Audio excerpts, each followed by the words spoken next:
How to bleed a radiator.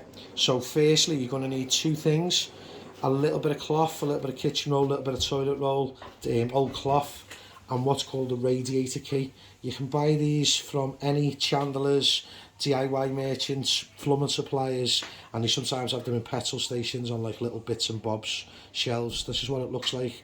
Okay, so you'd use this radiator and bleed the radiator in these two scenarios. Scenario number one, you've got no air, you've got no water in the radiator, or your radiator's only halfway hot and the top is cold but the bottom is warm. Okay, what that means is there's air inside this radiator and we need to get it out. Okay, how we get it out, we go to the ends, which is called a vent. So you need to look for the vent. At the very end of it, it looks like this.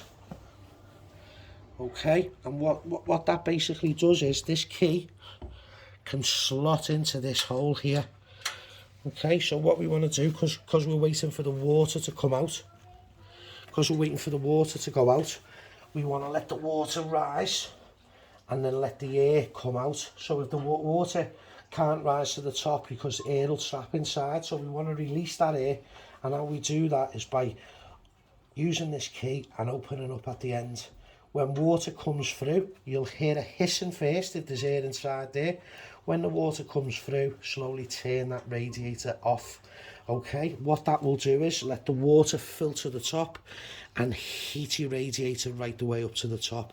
You would also go round to the radiators and bleed the radiators once you've put pressure back into your boiler, or you've topped up the boiler pressure, because as you're letting water into the radiator, you might want to go round each individual radiator and just let a bit of air out until you see the water come through. That would be required after you topped up the pressure, which is on the top up the pressure videos that we have on YouTube as well. So thanks very much for looking at how we bleed a radiator. You know the one, we are ddwilson.com.